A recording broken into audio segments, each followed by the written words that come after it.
Hello and welcome to another Royal Reviewer live pop-up chat, and I feel like I haven't done one in a few days. So basically this is just a general chit chat. Now I am in the same room that I normally do my live pop-ups from, but I'm doing today's one a little bit earlier, so I'm taking advantage of the natural light in front of me, the window.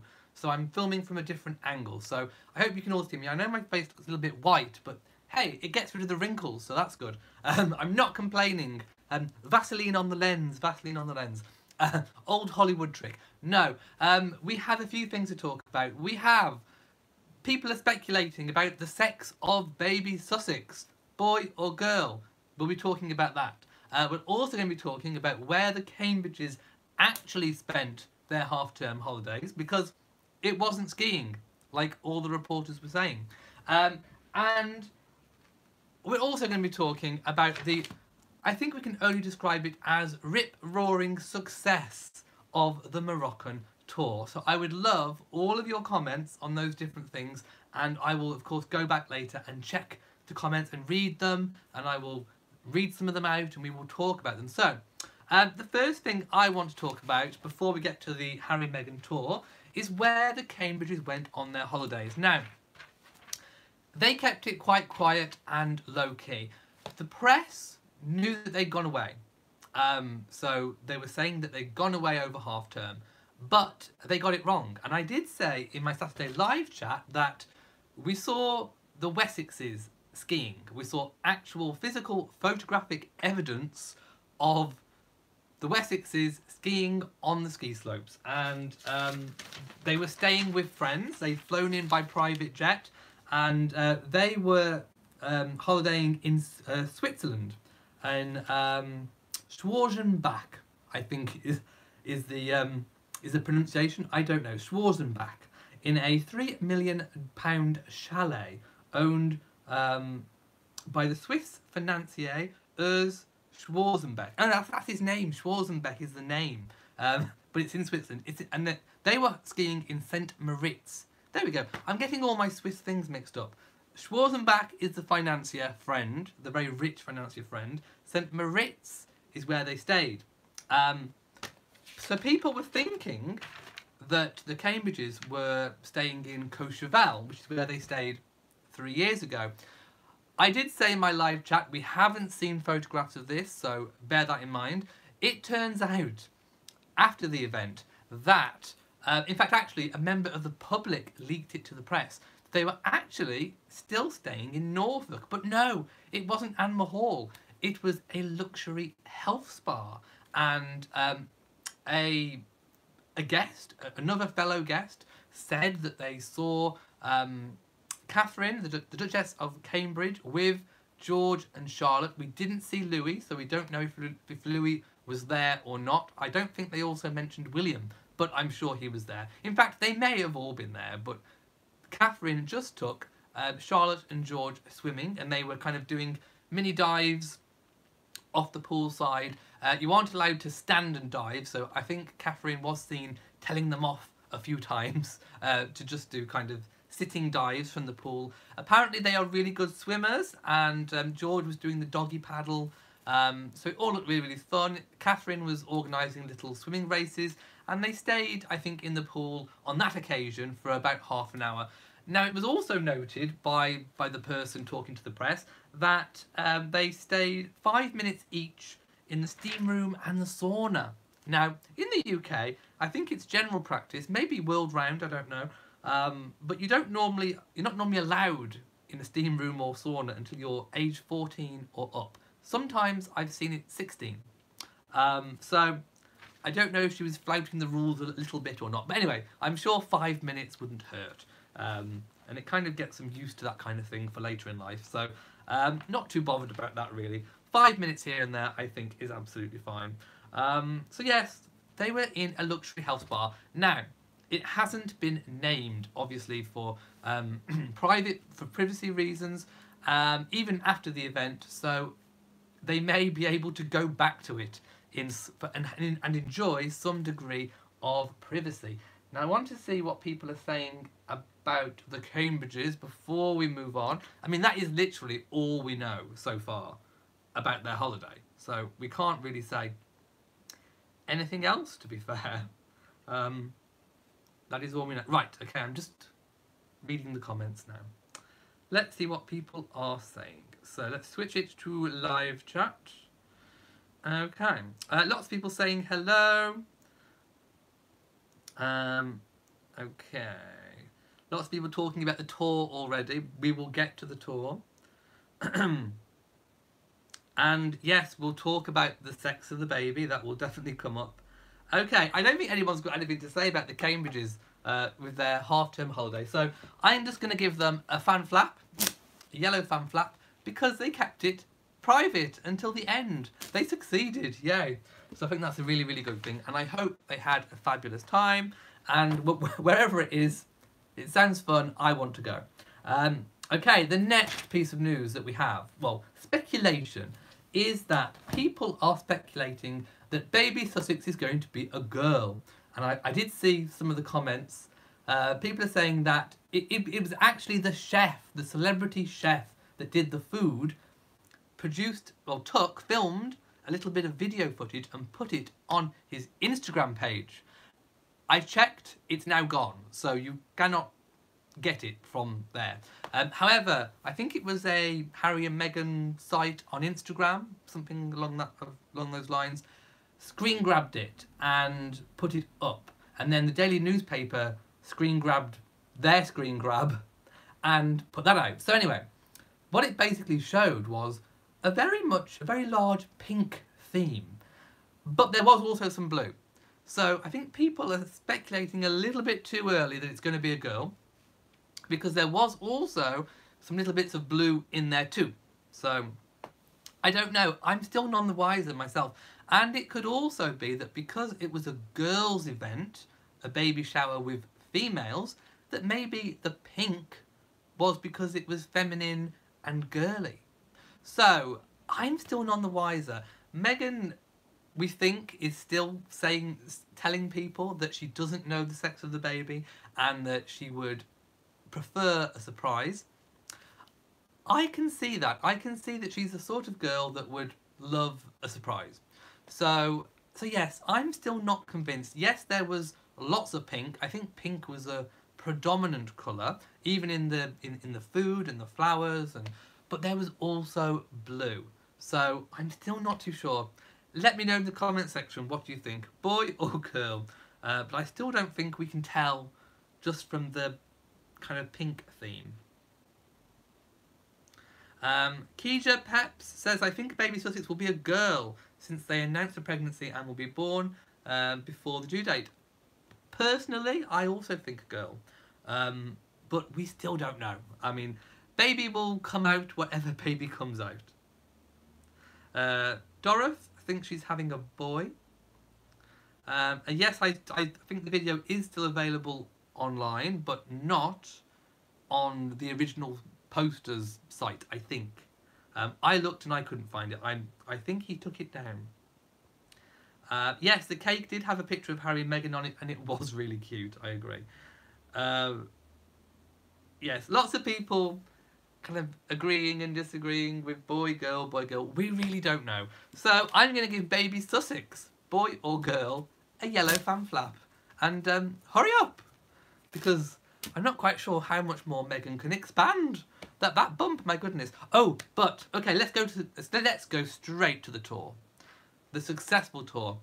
And speaking of bump and Meghan's blossoming bump, her booming blossoming baby bump. That's a mouthful. Say that really fast 3 times. The fashion. Oh my goodness. Okay, fan flap overload. Oh my goodness. The fashion. She looked stunning. I mean, she really did look absolutely stunning. The evening gowns that she was wearing, and the dresses, the arrival dress, the red one, and the one that she met the king with, the blue, all absolutely stunning. I mean, I know I don't really comment too much on the fashions in my videos, but Meghan really pulled it out of the bag this time. And whoever was advising her with the fashion, the style, they got it on point. They really did. Every outfit looked amazing. And, you know, yes, there was some of the typical black and white monochrome look, but there was also some really stunning, stunning pieces with the vibrant red and the blue. And I know people have been generally saying that they would love to see Meghan in lots of different colours, bright colours. You got your wish. You really did. I think we were spoilt with the fashion. Let me know in the comment section below which was your favourite Meghan outfit. Even her day outfits, where she wasn't dressed up, she was more dressed down to suit the occasion. Even those looked really, really stunning. And she's carrying the baby bump so well. I mean, doesn't she look good pregnant? It suits her. It really, really does. The bump is huge, but it suits her. She carries it. I think she really carries it well. And those outfits, they kind of reminded me, especially some of the dresses, a bit like old-fashioned maternity, but with style, like designer. I mean, amazing. Meghan's fashion gets a fan flap from me. It's royal reviewer approved, shall we say. And Harry, okay, I loved his suits. His suits looked amazing, actually. So I think he hasn't been getting a lot of credit. I think one reporter did say that they didn't like his shoes with one of his suits. I'm not bothered about that. I like the suits. I mean, Harry has been known to wear shoes with holes in because it's his favourite comfy pairs of shoes, and you know, anyway, I can forgive him footwear, but the suits looked absolutely stunning, and I like the kind of light grey colours, and yeah, I thought both of them were dressed impeccably for that tour. Let's see what people are saying about the fashion. Let's have a look. Okay. Jules Factor Jones says she looks really big now. Her face looks lovely and chubby. I reckon mid-April. I think mid-April. Yes, but I think I agree with the sentiment. She's carrying pregnancy really, really well. Margaret says her clothes had special meaning to the people of the country she was visiting. Like Diana, she was very thoughtful. Well, I mean, all the royals tend to do that. They always tend to do a nod to the country that they're from, using you know, national designers or colours, that kind of thing. The royals are known to kind of convey a message through fashion and diplomacy as well, which of course is what this tour was all about. It's called soft diplomacy. Maggie Finn says, I was living for those gowns. It must be an absolute treat to be the designers that get to dress her. They make a fortune. They would sell out. They really, really would. Narisha's favourite was the evening gown. Kia liked the Dior dress. Oh, I can't pick one. Oh, okay. If I had to pick, I like the red one. The Arrival red. Perhaps. And I agree, a healthy baby, regardless of gender, would be preferable. Vicky P loved all the outfits. Charlotte wants twins. Yes, lots of people giving us their favourite dresses. Vinny Blair says Prince Harry should start wearing pocket squares to kick it up a notch. Maybe we'll see that. But I agree, it would make the look a bit more dressy, I suppose. Mary Brun thinks the blue dress looked comfy. I agree too. Jules Factor Jones says Harry wears shoes with holes in because he doesn't have to walk in the pouring rain out like the rest of us. I'm sure he stepped on a puddle or two. Prince Charles has wellies. I'm sure Harry has wellies too somewhere. But no, I think he just likes. He's the sort of person. I'm probably a bit the same way. When you find a pair of shoes that you like, you just keep them and keep them and keep them until they literally fall apart. And then you get new. And then you moan about the new ones, which is just like me. Lots of people giving me different ideas about the fashion. Okay, so we've spoken about fashion. Now, about the real reason of the tour. Like I touched on before, it's soft diplomacy to improve relations between two countries, two nations, of course, Morocco and the UK. It was a historic visit because you know, it's one of the first, and it's on behalf of the Queen, but asked for by the government. So it was a big job, and I think they handled it really, really well. I think there wasn't a foot put wrong. People were talking about, obviously, Meghan walking on the red carpet on the arrival. I think we've kind of deduced, after watching different bits of footage from previous inspections of the guard, that it is only the person that is inspecting the guard that walks on the red carpet for that particular point in time. So Meghan, who was being shown, you know, by the guide not to walk on the red carpet, I think it was just protocol. I really, really do. I don't think it was anything to do with, well, I mean, culture does come into it a little bit, but I think in this particular case, with the inspection of the guard, it was just Harry. Harry was the one inspecting the guard. So Meghan had to walk on the outskirts of the carpet. Wouldn't it have been so tempting to just touch it with your toe? I would have done. I would have been naughty. I have to say, I am a little bit of a rebel in that way. If I'm being told not to do something, red rag to a bull. I think my toe would have had to have brushed it slightly along the way, just to be naughty, you know. So yes, Meghan did really well not doing that. Meghan behaved better than what I would, because I would have walked on it anyway. I would have done a faux pas. But no, Meghan did, if you carried on watching the footage that some other people had, she did join Harry back on the carpet, and they touched, and, you know, they have been doing PDA moments on the tour, so I don't really think culture has come into it as the tour progressed. I think, you know, initially when you see Meghan being guided around the red carpet, it probably looked a little bit askew to begin with. You know, perhaps that's not the image that should have been zoomed around the world right at the outset, but I do just think it was protocol. It was protocol of Harry inspecting the guard. So, hey, I'm fine with that. Let's have a look. Ooh, do we have a big triple J in the house? I saw a comment.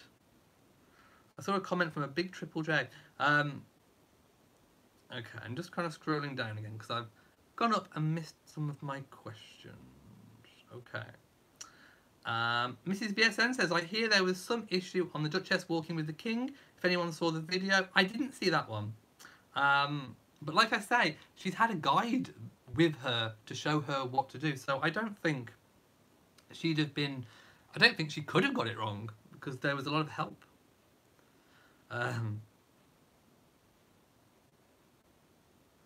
Lots of people thinking Meghan did a great job. Matilde says, your Harry shoe theory is on the mark. My son does it to his trainers. It's a boy thing. It really is. Yes, the Queen did visit Morocco, but a long time ago.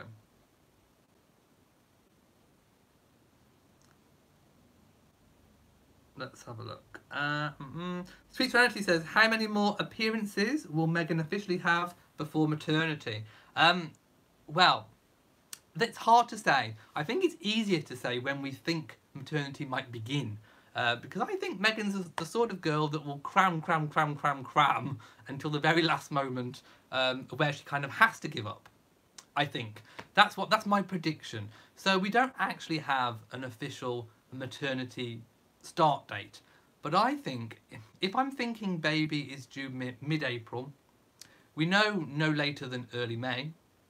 So I'm thinking end of March. I'm thinking beginning of April, end of March. That is when, or rather end of March, beginning of April. I think that's when we'll see a maternity leave commencement. Oh, I don't know if Meghan was gifted jewellery. It would be interesting. I would love to see some. I really, really would. So anyway, away from the red carpet now, back to the purpose of the visit, which was to improve relations. Now, a lot of the engagements were, of course, tailored to Harry and Meghan's interests. The cooking, I mean, Meghan looked in her element, trying all the food and talking to the chef. So I think that was definite nod to Meghan's interests. There was just so much going on, and I liked the way, and I appreciated the way that the workload was kind of paced. It was paced really, really well, so that on arrival they had that little quick greeting, the inspection of the guard. Then it was downtime until the next day. Then they had a day of engagements, but it wasn't too strenuous. Obviously, taking into account Meghan's condition, being heavily pregnant, and of course in a hot country. Then the second day, again, I think was fairly well paced, but they did fit in a lot of engagements. And then, of course, the following, they had overnight to rest and evening to rest privately, and then they flew back on the Tuesday. So I think it was really, really well managed, actually.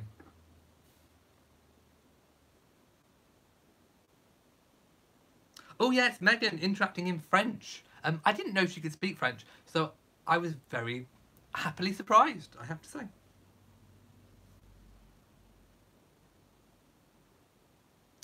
Maria Barr says Meghan actually looked hungry and eager to eat. I don't think she was just being nice with trying the various dishes. Well, she's eating for 2 or 3, if some people would have it, which is quite funny. Oh, and one of the dishes was actually from the Hub Community Kitchen cookbook, Meghan's cookbook that she helped with, which I thought was really, really nice. Magnus says, Harry likes his comfortable shoes. Soles can be resoled. No need to dump them. Yes, indeed they can. There we go. Yes, it was just literally me popping on to do a quick chat. Like I say, I haven't been on for a few days, and there was just a few odds and ends that I thought we needed to address. So I'll just see if people want to talk about anything else. Who's the Duke of Westminster? Well, we had a change of Duke of Westminster. So basically, the Duke of Westminster owns large tracts of land in London. And it's a dukedom that comes with land because it's one of the really, really old dukedoms that was, you know, traditionally gifted with a lot of land from the monarch of the day. So as that's been passed down generation, the Duke of Westminster still owns all of that land that's in London and in other parts of the country too, and just makes him incredibly wealthy, a really, really wealthy person. Billions and billions and billions, with hundreds of millions of income generated from it. It's a little bit like, I suppose, the Duchy of Lancaster or the Duchy of Cornwall, how they operate. Not all dukedoms come with land. The Dukedom of Cambridge, the Dukedom of Sussex, William and Harry, they were not granted huge amounts of land that generate money with their dukedoms. It is just title alone. So some dukedoms come with land and property, which of course generates an income. Some are just title alone, like Harry's and William's. But of course, William will eventually get the Dukedom of Cornwall, which Prince Charles now has, which will generate, you know, upward of 50-60 million privately for William and his family when that time comes. Harry won't. Harry will not be granted any land or money generating business things. He will obviously be a working royal for the rest of his life. They do not receive a salary, but expenses and that kind of thing are paid for. Can you buy a title? There are these online things. I did it myself with the Laird of Dunham's Castle, but in law, in reality, when it comes down to it, no, you can't buy a title. I mean, again, there has been some scandals, cash for honours in the UK, where some really wealthy people have donated money to governments, and they have allegedly fast-tracked people to being knighted, for example. But no, I haven't really heard of someone buying a dukedom that's actually real and that's actually legitimately recognised. It has to be granted by the government or, of course, by the Queen. How will Harry and Meghan get an income? They will have it from William, from the hang on, no, from Charles rather, but from a different pot. So at the moment they're receiving income from Charles from the Duchy of Cornwall, but as that goes to William, and that will be his income for his family line, Meghan and Harry will get their income expenditures paid from Charles under the Duchy of Lancaster, and of course what used to be the civil list, which is no longer the civil list, which is obviously a percentage of profits from the Crown estates nowadays. So don't worry, they will have money. She'll be able to buy more Dior gowns, don't worry. How can you get a title by the government or the Queen? Well, they would have to want you to have one. The government haven't really granted any, and the Queen, again, she's only really granted them to her children and grandchildren at the moment. So unless you're going to immediately become genetically related to the Queen, I don't think you're going to get one.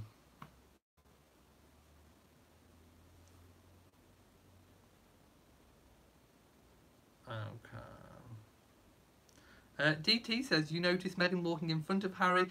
Like I said, I think when Meghan arrived and we saw the kind of red carpet thing, I think we thought there was going to be a lot of walking behind Harry, but that didn't happen.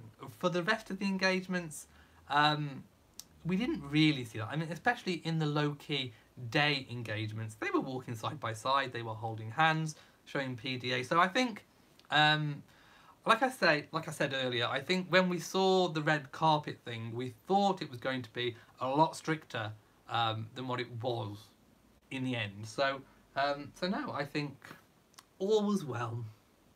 No protocols were broken.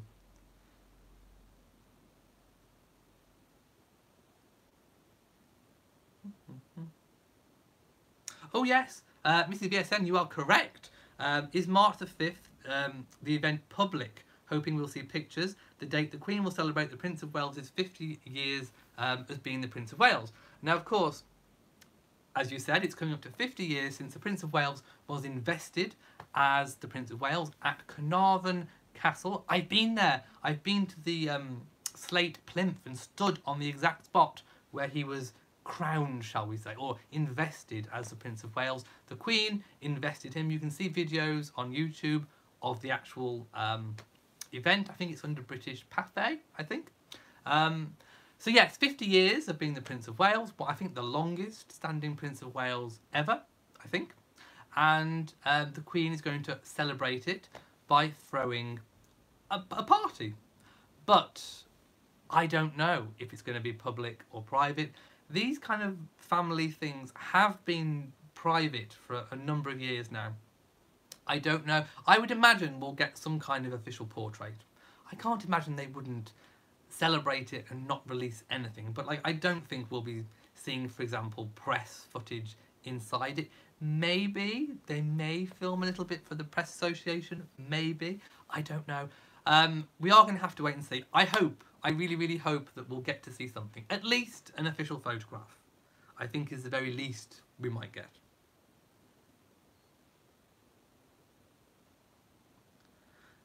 Bia Panda says, wow, I remember the investiture. I was about 12 to 13 years old.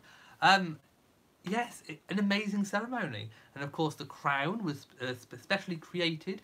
And the little interesting fact, the little kind of golden ball that sits in the middle, can anyone guess what that actually is? It's gold plated around, but what is it? What is inside it? Does anyone know? Let me know. I'll tell you if you don't know.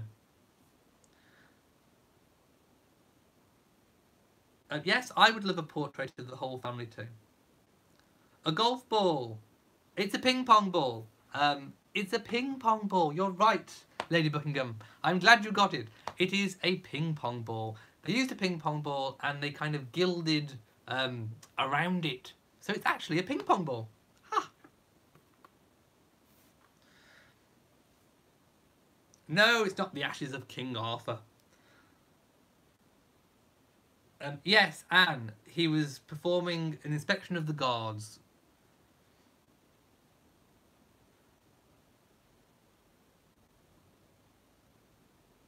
Okay, and I'm going to leave it here for now, because I've got to be. It's Tuesday. I've done my shopping. It's shopping day, but it's also visiting day, so I need to get myself ready for some family visiting. So I hope you've enjoyed this kind of general tying up of loose ends chit chat.